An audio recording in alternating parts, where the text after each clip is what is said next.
Hallo allerseits und willkommen zu diesem Video über ein Thema, das ich schon seit einigen Jahren im Blick habe, nämlich das zunehmende Verschwinden von Modellbauausstellungen in Deutschland und der Wandel der verbleibenden großen Veranstaltungen. Das ist eine Entwicklung, die mich etwas besorgt und daher möchte ich mal versuchen, das Thema aus meinem Blickwinkel etwas näher zu beleuchten. Vor allem die Vorgänge der letzten Wochen und Monate waren für mich dabei sehr aufschlussreich. Warum erleben wir zusehends einen Schwund von Modellbauausstellungen? Woran kann das liegen? Fehlt es an Ausstellern? Nein, auf jeder Ausstellung stellt sich immer die Platzfrage und manchen Ausstellern, die sich etwas zu spät anmelden, muss leider die Teilnahme verweigert werden. Es gibt also immer mehr als genug Modellbauer, die ihre Werke zeigen wollen. Fehlt es an Besuchern? Nein, abgesehen von den allerkleinsten Ausstellungen sind die Besucherzahlen immer sehr hoch. Zu gewissen Stoßzeiten kann man sich dort kaum bewegen, weil es so voll ist. Über Publikumsmangel braucht sich keiner beschweren, das Interesse ist nach wie vor sehr hoch. Fehlt es an Organisatoren? Jein, natürlich gibt es nach wie vor Leute mit viel Engagement, die willens sind, sich die Arbeit zu machen und so eine Ausstellung eben auf die Beine zu stellen, aber es ist klar, dass der Willen allein nicht reicht, es ist auch eine finanzielle Frage. Und hier kommen wir zu einem der Hauptprobleme. Es fehlen bezahlbare Räumlichkeiten für Ausstellungen. Die Betonung liegt auf bezahlbar, denn an Turnhallen, Stadthallen usw. herrscht ja kein Mangel. Man könnte in fast jeder Ortschaft eine Modellbauausstellung abhalten, wenn man sich nur die Hallenmieten leisten könnte. Das betrifft aber auch andere Veranstaltungen, die Gesellschaft besteht ja nicht nur aus Modellbauern. So gut wie alle Ausstellungen werden von Modellbauvereinen oder auch Einzelpersonen organisiert. Ich weiß selber, wie das läuft, da ich in einem Modellbauverein Mitglied bin und wir alle 2 Jahre eine kleine Ausstellung organisieren. Wir finanzieren die Ausstellung allein durch Mitgliedsbeiträge.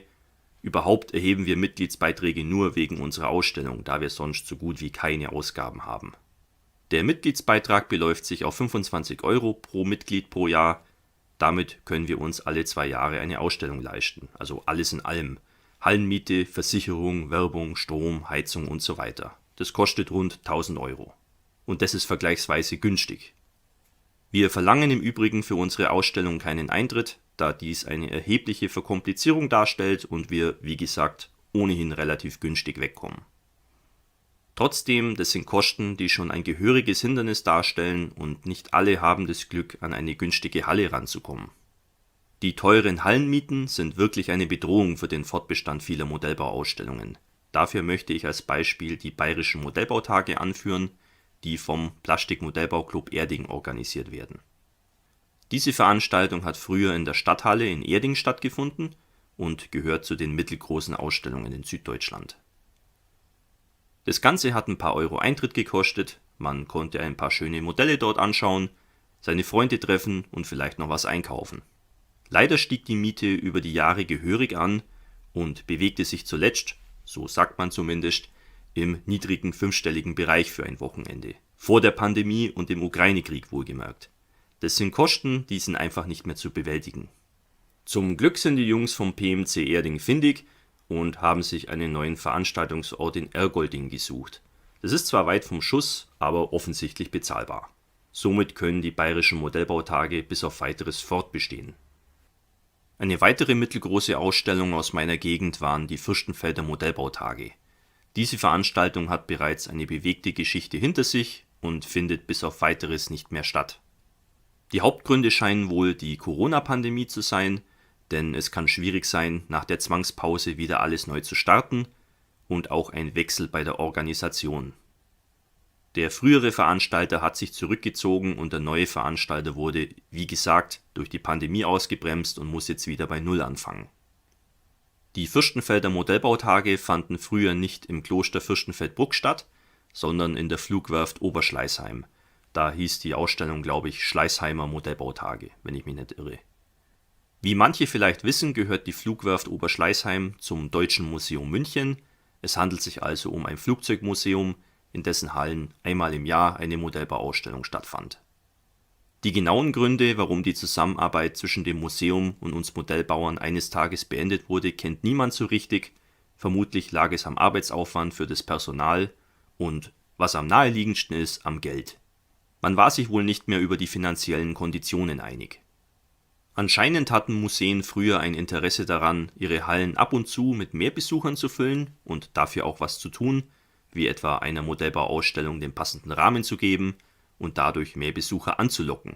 Heute scheint es genau umgekehrt zu sein. Eine Modellbauausstellung in einem Technikmuseum ist der perfekte Rahmen, und wenn ein Museum an einem Wochenende statt 500 Besucher 5000 Besucher hat, müsste sich der Aufwand doch lohnen, sollte man zumindest meinen. Manchmal hat man aber auch den Eindruck, als ob Geld nicht immer die Hauptrolle spielt, wie man an der jüngst aus dem Deutschen Panzermuseum in Munster verbannten Modellbauausstellung sehen kann. Auch hier fehlt mir natürlich der Blick hinter die Kulissen, aber es drängt sich zumindest der Verdacht auf, als ob die Museumsleitung die Ausstellung schon länger loswerden wollte. Offiziell wurde verlautbart, dass eine Modellbauveranstaltung mit fröhlicher Atmosphäre in der neu strukturierten Ausstellung des Panzermuseums nicht mehr möglich sei, da nun auch diverse Gräueltaten, die im Zusammenhang mit der Panzerwaffe stehen, nun mit Bildern und Texten in der Ausstellung integriert wurden. Okay, liebes Panzermuseum, dann bin ich gespannt, wie dieses Konzept bei den Besuchern ankommt, da es ja ein, ich zitiere das wörtlich von der Homepage, Museum für alle ist, vom Kindergartenkind bis zum Kriegsveteranen. Schockbilder und Schocktexte sind doch perfekt für jeden Familienausflug. Ihr seht schon, das Ganze widerspricht sich sehr. Ein Museum für alle und das Ganze auch familienfreundlich, aber eben auch mit Schockbildern, wegen denen man dann eben keine Modellbauausstellung abhalten kann. Ja, ist klar. Ich sehe das Deutsche Panzermuseum als Technikmuseum und Sammlung und finde es toll, dass einiges davon für Besucher zugänglich ist, aber zu ernst muss man es jetzt auch wieder nicht sehen, oder? Und wenn man es schon zu ernst sehen will, dann sollte das Deutsche Panzermuseum das Ganze auch konsequent zu Ende denken und die Panzermemes von der Homepage entfernen sowie den Souvenirshop schließen. Ich bitte Sie, so ein Klamauk und Kommerz, also das ist doch wirklich nicht angebracht, also wirklich, wie unethisch. Wo nun genau das Problem des Deutschen Panzermuseums mit uns Modellbauern und der Ausstellung liegt, kann man nicht wissen, am Geld ist es ausdrücklich nicht gescheitert. Vielleicht ist es einfach nur das Unverständnis gegenüber dem Modellbau. Man kennt es ja, Leute, die keine Berührungspunkte mit diesem Hobby haben, können leicht zu dem Schluss kommen, dass jemand, der Panzermodelle baut, ein Kriegstreiber ist oder vielleicht sogar ein Nazi. Und wenn man einmal in diese Schublade gesteckt wurde, ist es meistens auch vorbei. Das ist natürlich nur eine Vermutung, aber wenn es am Geld nicht scheitert und die Begründung mit den Schockbildern wenig logisch erscheint, dann muss es schließlich einen anderen Grund haben. Ich könnte noch weitere Beispiele aufzählen, wo Museen ihre Zusammenarbeit mit den Organisatoren diverser Modellbauausstellungen in den letzten Jahren beendet haben. Das Deutsche Panzermuseum ist da kein Einzelfall. Wenn also die Hallen immer teurer werden und auch viele Museen ihre Räumlichkeiten aus Gier oder auch aus ideologischen Gründen nicht mehr zur Verfügung stellen wollen, was bleibt uns Modellbauern dann noch? Man kann schon seit einigen Jahren beobachten, wohin die Entwicklung geht. Die kleinen Ausstellungen versuchen zu überleben, die mittelgroßen Veranstaltungen verschwinden entweder oder schaffen den Sprung und werden zu Großveranstaltungen. Das ist Segen und Fluch zugleich, ich erkläre euch mal warum. Da eine Ausstellung für den Veranstalter generell teuer ist, muss so eine Ausstellung im Gegenzug auch viel Geld einnehmen. Wie erreicht man das? Durch ein großes Einzugsgebiet und überregionale Bekanntheit. So einen Ruf erwirbt man sich natürlich nicht von heute auf morgen, das ist viel Arbeit. Wenn man das aber geschafft hat, zieht man zunehmend mehr Aussteller und Besucher an und am Ende auch mehr Händler, die von den vielen Kunden vor Ort natürlich auch profitieren wollen. Neben den Einlasstickets bringen vor allem Händler Geld in die Kassen der Veranstalter, da die Händler oft eine erhebliche Standgebühr bezahlen müssen. Das lohnt sich aber, wenn durch die vielen Aussteller und Besucher vor Ort der Umsatz am Ende eben trotzdem stimmt. So werden die großen Veranstaltungen immer größer und bekannter, wodurch sich die bereits genannten Effekte weiter verstärken. Eine Großveranstaltung trägt sich also finanziell etwas leichter, sobald sie sich etabliert hat und ist so für die Zukunft einigermaßen gesichert. Das ist ein bisschen wie ein Rolling Stones Konzert, das kann so teuer und aufwendig in der Organisation sein, wie es will. Die Konzerte sind immer ausverkauft, weil jeder die Rolling Stones kennt und die jeder irgendwie auch mal sehen will. So viel zum Segen, wie steht es um den Fluch? Im Gegenzug entziehen solche Großveranstaltungen natürlich das Interesse an kleineren Ausstellungen, die nicht dieselbe modellbauerische Qualität und Quantität aufbieten können, von der Anzahl der Händler ganz zu schweigen. Natürlich kann eine kleine Veranstaltung auch mehrere Händler einladen und die Standgebühren kassieren, aber dann bleibt nicht mehr viel Platz für die eigentliche Ausstellung. Außerdem können die Standgebühren nicht sehr hoch sein, da ja nicht mit Unmengen an Besuchern zu rechnen ist. Das Ganze lohnt sich also erst, wenn man es im größeren Stil macht. Der Effekt ist der, dass die Großveranstaltungen alles wie ein Schwamm aufsaugen und die kleineren Ausstellungen zunehmend trockengelegt werden. Dann stellt sich die Frage, können wir es uns leisten, die Ausstellung zu vergrößern und sie dadurch etwas tragbarer zu machen, oder müssen wir aufgeben? Und leider lautet die Antwort allzu oft aufgeben.